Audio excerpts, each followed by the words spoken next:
We will speak without you now. She closed alone most nights. The cooler breathed and the roses drank, heads heavy in their galvanized buckets.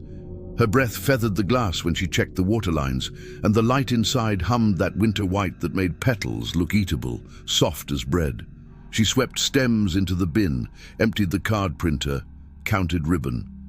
The shop smelled like damp paper and the faint iodine sweetness of cut things. Above the tin ceiling, her apartment kept a single lamp warm, but she hated leaving work half done. Leaving early let the dark feel like something she had to outrun. She had come to town at the back edge of a lean season. Bloom and Vine had already been here, wedged between a dead quilting shop and a nail place whose sign promised walk-ins. The woman who owned it wanted a sister and a warmer winter, so there was a handshake and a key and a penciled inventory on thin paper, eager to tear. Her name went up in paint on the door, apologetic until the regulars taught her the rhythm of their jokes. She learned where to stand when someone needed to cry and wanted it to be a transaction. The sound came soft at first, a static thread in the air, cellophane remembering a fold. She thought it was the compressor starting its sulk. Then she saw them.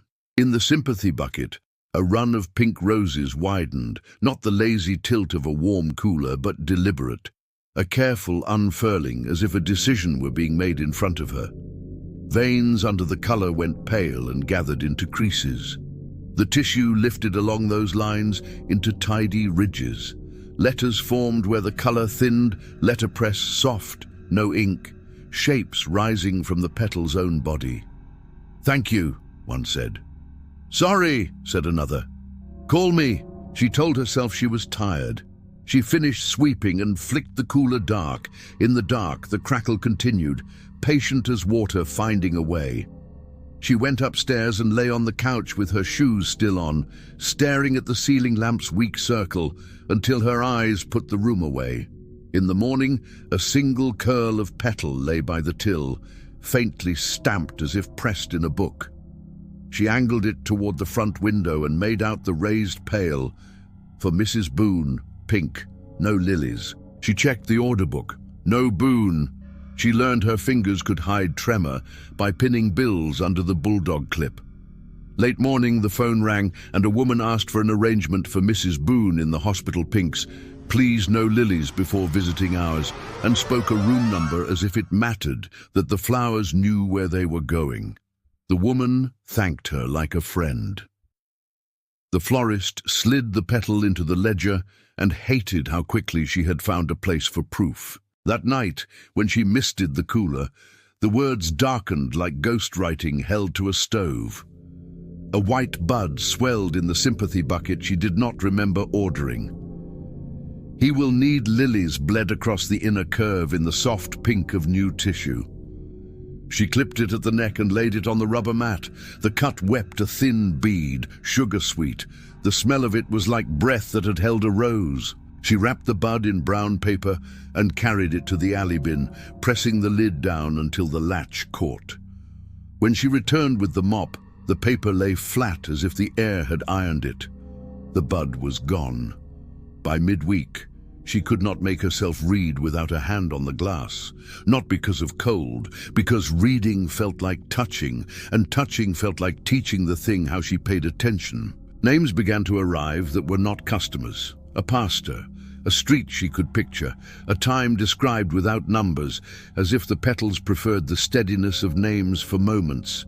Near dawn, before first birds, after bells. The intimacy of the detail-raised hair she blamed on draft. The flowers were not speaking to her, they were speaking ahead of her. The town outside was small and tired. The roses wrote like a person making a neat list right before something thinned. She took to working by the angled pail of the cooler, front lights off so passers-by wouldn't jingle the bell with late orders and apologies. The static had the texture of hair rubbed with a balloon. Messages rose out of plant like print from low lead. She told herself this was a phase, an electric mood of a building. Her name appeared on a white tea rose that opened with practiced geometry. It curved around an inner fold as if it had been waiting there. Beneath it, the narrow road of her address pressed out of color, pale as a scar. Then a time curled along the rim, its words set like a rim of small stitches. She read it the way you hear a house settle and decide to call it a sound anyway. A little after the middle of the night. Below, neat as the house font of a printer that had outlived two owners, do not answer. She set down the spray bottle with an empty sound and shut the cooler light. In the reflective dark, she listened to the hum. Upstairs, a neighbor emptied a pan. The pipes took that little river gladly. On the street, a car showed its grief in a loose muffler. The doorbell hiccuped once as if clearing its throat. She waited until her breath evened and climbed the tin steps, handlight on the rail, the way a child learns to respect an old house that keeps score. The next day, she took sympathy orders and a birthday. Sunflowers from a boy whose father stood behind him counting. She gave them more than they paid for and wrote nothing down about it. She leaned her shoulder into the cooler doors to feel the rubber trim take. She scrubbed bucket tops with a scratch pad until her knuckles felt honest. She could sense the writing inside even when she refused to read. The air changed when words arrived, a clean paper smell that had nothing to do with stems. The owner of the building appeared at sundown and stood like a man measuring floor by floor. He said rent and small town and water usage in a voice that turned conditions into vetting. She said she was careful. He laughed as if careful had ever helped. He left with a good luck tone he could not be bothered to practice. She watched his reflection thin in the glass and felt the shop reclaim its room. That night the crackle started before she finished tying bows. Letters rose in a run of petals, each carrying a word, like a sentence delivered by many hands. "We saw you read."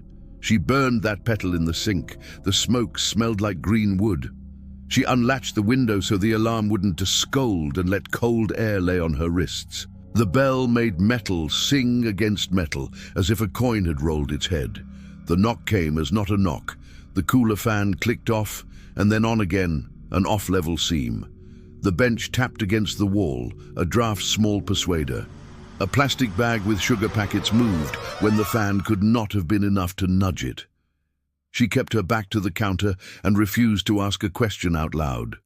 People are taught to put names on air. The tongue believes a room is listening. She knew the minute the petals had named, without looking at any clock.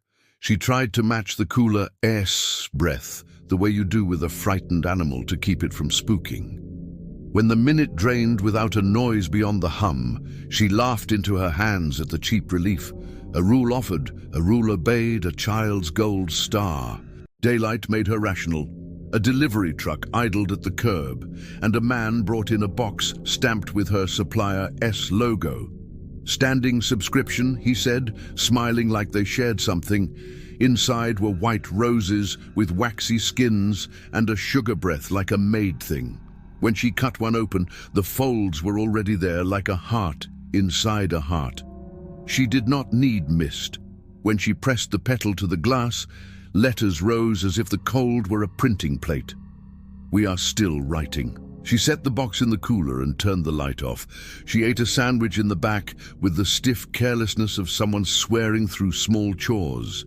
Upstairs, a child bounced a ball, slow enough for the upstairs to answer. In the sink, the ash rose blister had left a stain a shade darker than steel. She scrubbed with the rough side of a sponge and thought of marks that argue back and how the argument becomes the proof of work. She fell asleep in the chair by the front window and woke to see light under the door where there should have been none. Petals lay folded into perfect squares, creases crisp, words faintly raised or erased. In the middle sat a single rose open wide, her name again, the small map of her address, and the instruction repeated as if this town owned only one good piece of advice: do not answer. The phone lit blue on the counter with an electric whine. "Incoming," it said, and in that pulse she saw the same minute printed on petals. She pulled the cord from the wall. The screen kept on. Of course, a battery is a pocket for a little life. She dropped the handset into the trash, and the blue looked obscene down there among damp paper and chewed stems. When it went dark, she felt the shop breathe. She fished it out, wiped it dry, set it face down, and laid a dull pair of shears on it so she would have to make a noise to disobey herself. From then on, she kept the phone in a drawer, and the drawer shut. People complained about reaching her. She told them to come by, and they did. And the day went quieter in a way she could stand. The cooler breathed in its steady way.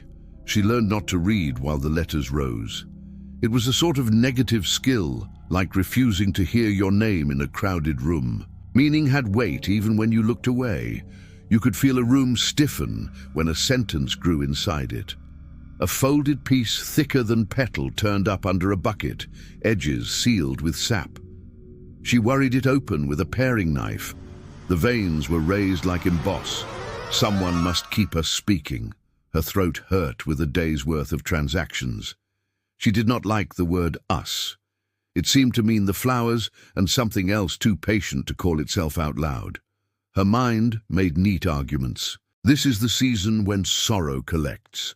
Flowers absorb what people cannot keep. Sorrow must be offloaded. In a small town, you say what you can manage and send ribbon for the rest. Petals provide a flat, neutral ear.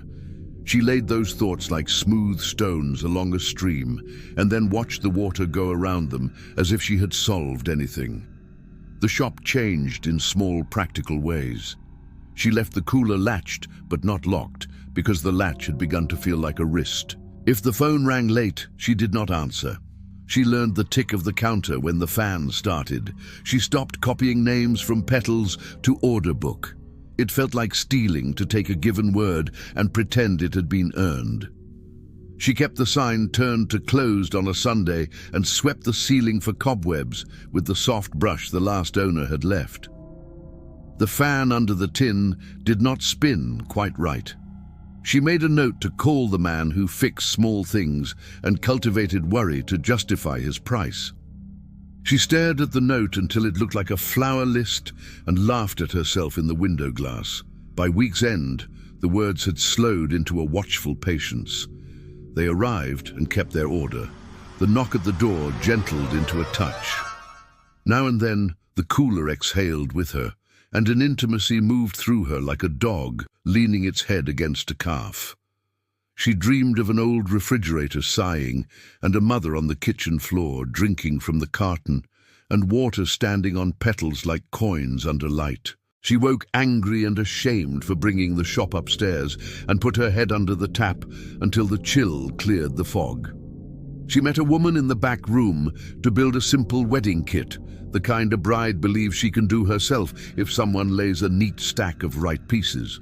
A delivery came in the middle of it, too many whites in an untagged box. The smell lifted as if a person rose from a chair to stand close. The petals were folded already. Letters pressed the cardboard like a watermark. She turned the box over. The shape crumpled like any dried thing. No ink bled. Private. The bride asked if the shop did condolences when you did not know the right words. The florist said yes and wanted to say send money with a receipt. It always fits. But the town had taught her to keep her inside voice. She showed how to strip thorn with a cloth and how to hold the small wire that works like another finger.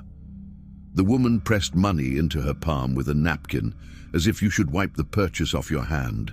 After she left, the florist found a folded square under the register key. It was not petal. It was paper that had learned petal, which felt like watching a dog walk on two legs because people clapped. Around the edge of town, the county taped advisories about water. The water smelled a shade sharper when run long. It was not her job to fix that. The preacher from the white church came early one weekday and bought a handful of bare stems to put in an old beer glass on his desk.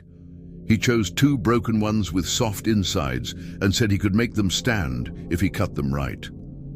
The petals on those showed no letters. That pleased her in a way she mistrusted. At night, the shop learned other noises, the soft slap of a page being lifted and laid down, the whisper of ribbon convincing itself off the roll. Washing a plate upstairs, she wondered if stacked dishes carried a language, if glass held old breath underwater. She shook her head and laughed because she had become the person who made everything about her work. Work is glad to be the mother of the house if you let it. The utility truck stopped outside one evening. A man set cones and asked to leave a ladder on her front while he cut a line declared unfit. She said yes because he looked like a person who pocketed bad news when resisted. He asked if she had smelled anything funny. "Only wet stems," she said. He nodded as if they shared a joke about what people will live with. She read that night. She could not help it. White lisianthus, edged with a reverent hand, wrote a neat list of names who would need flowers before the week turned, and she copied none of them. Later, a single rose opened and wrote her name where anyone might see, and, under it, the word soon.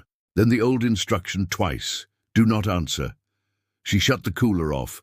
The room felt warm and used. The ceiling fan made its calm whir and set paper bows whispering.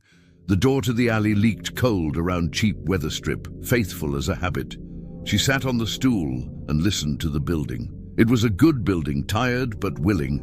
You could say spirit and only mean a room ready to be filled. A knock touched the sympathy wall, two and then a third once she stood, the rhythm of a neighbor ashamed to come late. She did not go to the door. She let her wait, think for her. To answer would be to make it proper that someone be here. The tap moved to the front window. The bump of a bench dragged half an inch. She thought about calling the preacher. She pictured telling him there was something wrong with the flowers, watched him stand in the front with his palms out as if asking air to step back. She did not call. Once you called, you had to explain, and explaining is a kind of invitation. Also, she did not want to see the look people make when they think they are being lied to kindly. Near the minute the petals loved, the side light flickered so softly she could have blamed her eye. The drawer phone vibrated. The shears walked a little on their back legs. She pressed her hands flat to the counter, as if the building might float off without them. She did not answer. The silence that followed felt like a prize for keeping still. A woman came the next afternoon with a folded square cupped like a dead moth. She asked if the shop had begun sending notes. The square smelled faintly green. The paper looked more like leaf than pulp. Inside, the letters rose, "For Mr. Shaw, please call his sister," and a number written in pale relief. The woman said she did not know Mr. Shaw. Her mailbox had been a chore lately. She was returning what must have been meant for someone else. She kept looking at the door, like she wanted a hall to open behind it. The florist told her to leave the square if it felt wrong. After the bell, she folded the note so the crease fell between lines and slid it under the till. She did not call. She imagined a sister's tired voice, wanting news and a clean way to show duty. She woke in the night to the smell of cold green in her room. Not rot, not water, but petals inside the idea of snow. Downstairs, the cooler door stood open, though she had latched it. One stem stood like a match struck and waiting. The bloom was the color of smoke. When she reached, a chill touched her wrist, and where her fingers pressed, letters rose from within. "I will keep them speaking." A small sound came out of her, like a laugh with no relief in it. She shut the door and looked at her hand as if it might crack and show a seam. After that, she stopped opening the cooler during the day. At night, she could feel air moving behind the glass and hear the tiny off and on of a motor that should have had no say once the switch said done. Other noises refused names. The little private sound of paper making a shape, the faint tisk of a staple never used, the whisper of ribbon unfurling so carefully it could not knot. She told herself she was pretending. She told herself she was a tired woman, alone too long with work, and work loves to pretend it matters more than a head. The county posted another advisory about water. The road crew narrowed the block so customers practiced new angles of entering a life. The funeral home sent word to go easy on lilies because their supplier had fallen short. A storm clipped the lights, and the building came back gentler. The cooler came on by itself after she pulled both plug and switch. She told herself capacitors hold a ghost of charge, and some ghosts are only current remembering. Her name on petals began appearing twice in a day, sometimes more, like a child practicing the alphabet. The instruction kept simple: do not answer. Often there was a second line added like a Mother S voice from the other room: do not come down. She locked the front, latched the cooler, went upstairs. When the knocking worked up through the floor, the way a pipe learns a new route, she sat on the bed and let it spend itself. That was the rule she had made for herself. If a thing asked quietly, she did not grant it the courtesy of a reply. A woman came in midday and asked for flowers, for a person who had not died but had gone missing in the way a person goes missing when their shirts are still on chairbacks, and their phone sits on a counter, and the voicemail greets with a name in a voice that used to lift. The florist made a square arrangement, a block of greens with small white points, and a plain bow tied like useful shoes. The woman said the missing man's name in a tone that had not yet earned sorrow. The name fell into the floor and stayed in the florist's ear like a coin left on the tongue. That night, the man's name printed across a petal, followed by South Door and a time written as a promise to birds. She locked and went up and turned her lamp to a page. In her head, South Door meant the alley without anyone having to say it. She did not like what her head could do. On an almost snow night, she found the cooler fogged inside and a handprint on the inner glass, fingers long and sure, the heel of the palm clear as a stamp. The print faced inward, as if someone inside had leaned their hand in patience, in reassurance, in the posture of a lifeguard. She wiped it. The rag smelled green. She cleaned again until the cloth came up clean. Later, crossing in the dark, she saw the print again, fainter, layered, as if a second hand had learned the first hand's place. She stopped checking the shop in the night. The drawer phone woke and heaved and ran itself down like a fish on a dock. She lay with her hands on her ribs, counting breaths, not to numbers, which had grown eager to carry meanings, but to the old rhythm that lives in any chest. In daylight, the work was ordinary, which the town liked. They wanted a card just right and a ribbon tightened without the shame of asking. They wanted to hand over a name in the old way and see it set on a thin white square they could park by stems. She delivered to the hospital and did not test whether the names had been printed first inside rose or tulip. That was a private quarrel between cool air and plant, and the small hush of water that holds the cut like a bone. On a day when the river flooded short of the county's guess, the counterphone sprang to light and scrolled calls, blank as ice. "Ghost calls?" said the boy at the cell shop, cheerful in the way of someone who enjoys problems that prove they are not to blame. She took the handset back and plugged it in. When it rang in full day, she answered, because in day her rule felt thin. The line made a ribbon of sound, no voice. She said hello and heard old municipal music for a split breath, the kind towns hide behind messages so people feel tended by machines. The line died. She reached for scissors and found them put away, and her hands had nothing heavy to lay on the mouth of the thing that wanted to talk. The minute she would not name came again, and she stayed upstairs. She pictured the cooler shut and the light held back and the flowers sleeping, which is not and also is a thing flowers do. The quiet after felt like a task somewhere else completed. She thought then that what had wanted in had gone another way, and that maybe the point all along had been training the room not to greet. A week folded itself like paper. The knocks softened. Words in petals came slower, like notes from a careful neighbor. The town paid her back with gossip politely framed, a free coffee from the diner, a hand under a bumper at the gas station's lift.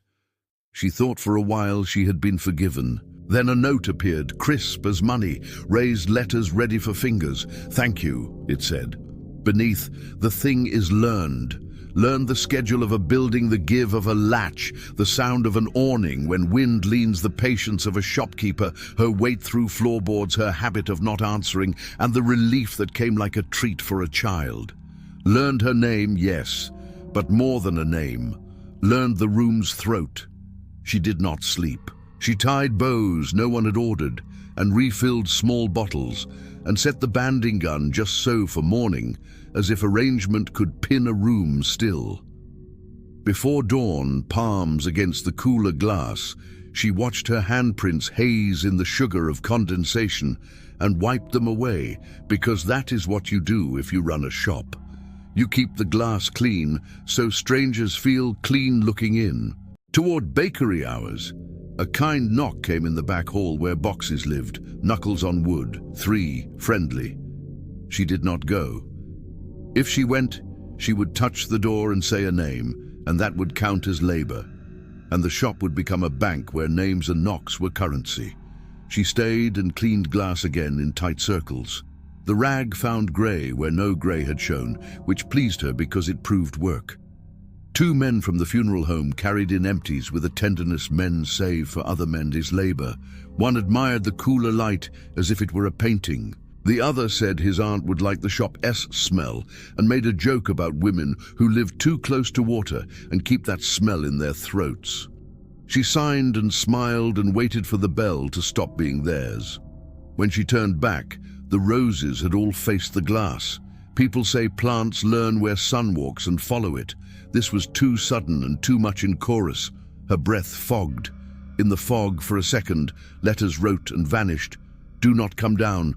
She obeyed, all morning. Crackers at noon.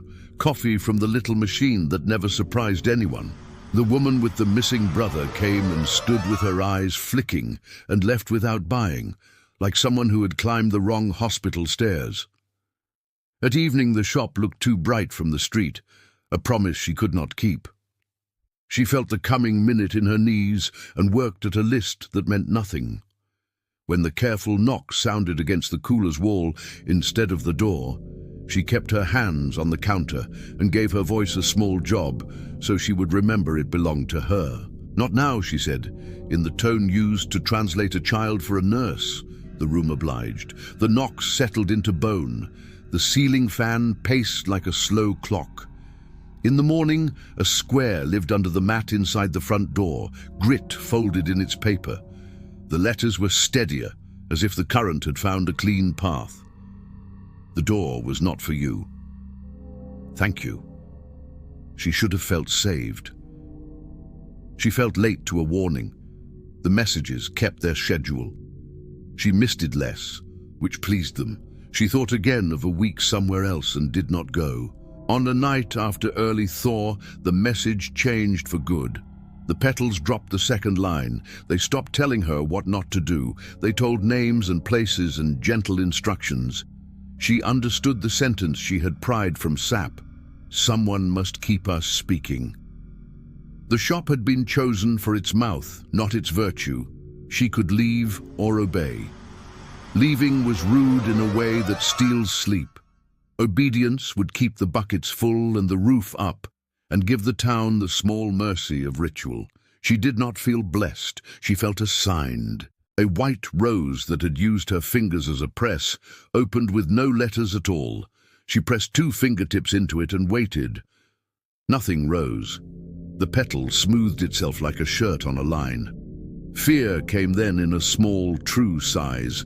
It meant the flowers did not need her hand anymore. They had learned to write without being touched. She carried the phone upstairs that night so it would not wake the shop. On the table it sat innocent and still. She slept a short, brittle hour and woke to find it had moved a hand's breadth. The table was slick, she told herself. Gravity asks to be blamed when a fear needs a blunt object. Around the minute her body used as a rule, the phone jumped, lit, and showed nothing you could call a name. Her own reflection lay across it. She turned on another lamp rather than touch it. The light went out by itself. A knock came in the floor so light she might have called it settling, and then came again because breath follows breath. The knocks belonged to the cooler. She stayed upstairs. That was the rule. The knocks passed. The room let quiet collect again like dust on a picture frame. Morning found nothing particular arranged to punish her. A petal on the floor had dried into a crisp map that broke when she tried to pick it up. The small disappointment of no story hurt more than a fright would have. People live on story. Even refusals asked to be narrated. The preacher returned for stems and held them like a small bird long enough to prove calm. He said little. His leaving dragged calm behind it like a coat. Later, a woman came without words, carrying a jacket, though the weather had turned. She asked for lilies in a voice that had been told no once and would try again. The florist thought of the pink instruction about lilies and lifted a handful as if pulling soft towels from a shelf. These did not write to her. That felt like a favor. Near last light, a rose in the corner wrote a short apology and a shorter thanks. She could not tell if that pairing was kindness or transaction. She threw the petal in the bin, took it out, put it back, emptied the bin into a bag, and dragged the bag to the alley so it would not breathe up at her while she worked. She remembered unloading a truck her first week for a supplier who had lost patience with the last owner, sitting on the floor, apologizing to a rubber plant for stripping yellowed leaves, surprised by the comfort of speaking to something that would not answer. She knew the line between that and what this was. You cross it when you are willing to carry a voice home in your pockets. A wet smudge of heel and toe appeared on the inside threshold to the alley door. The bolt sat as she had left it. Her boot did not match the tread. She scrubbed with a stiff brush and watched clean bristles return under the tap. She printed a little sign for herself that said, "Check bolts. Ritual is paper on which you scribble the idea of safety." Sleep came when it wanted. The sounds at the minute she refused to write in numbers kept their smallness. The shop did mornings and afternoons. The cooler breathed. She did not read unless reading would make her act right for daylight customers. The final message began as nothing much and ended with her name like a hinge. Raised letters stood up sharp as if the press finally had proper ink. "We will speak without you now." And under it, plain, "It knows your name." In the beat after reading, knowledge she had kept out on purpose came in and sat down. It had not needed her as a holder. It had needed the room to learn the shape of speech. The room had learned. The town already knew how to listen. They had been doing it to one another for years, through casseroles and folded bills and cards with safe words. She was the only one who had hoped her hands mattered to the outcome. She shut the cooler and left the sign to closed and went upstairs. Lamps on, television soft with its mouth shut. No knock rose through the floor. The quiet felt like someone leaving and letting the latch almost catch. She pictured the cooler breathing, petals folding themselves, words happening without hands. She did not feel holy or used up. She felt a job she had already been doing settle back onto her lap with the cheap precision of a habit. Morning came and she opened, sold a hospital bouquet, a birthday, a serviceable apology to a young man whose language had worn through. In the afternoon, she took a call from the preacher about peonies in a month that would not serve and said she would see. Near close, she wrote a note she did not plan to give to anyone. "I will keep the cooler closed." She folded it into a neat square and slid it under the till. The paper warmed like a small belly. Later, when she lifted the drawer for change, the square bent toward her hand with a petal's willingness. She did not unfold it. Whatever words lived there were not for her. Reading would only retell the old lesson. A room becomes what it practices, even if the person in it believes she only makes flowers neat. Toward the minute the petals preferred, she poured water into a bucket and listened to quiet as if it were radio. Something scratched once on the inside of the cooler door, just enough to prove wood keeps grain. She lifted her head, then set it down and stayed where she was. The cooler breathed, the way a cage breathes, and then went still. Outside, a sift of snow began, more dust than weather shaken from a high shelf. Inside, ribbon waited in little drawers, cardstock sat patient, stems leaned in their buckets like a congregation at rest. She kept her hands busy. She kept the room clean around whatever lived under the hinge of the door. When her name rose faint as a seed under clear water, she did not answer. When the bell chimed and a family came in, she walked forward with a smile the size of a receipt, took their words, and handed them back prettied. The shop went on speaking in its way, passing messages through hands that believed in water. And ribbon, and the neat slant cut that lets a stem drink long enough to do the work it was bought to do.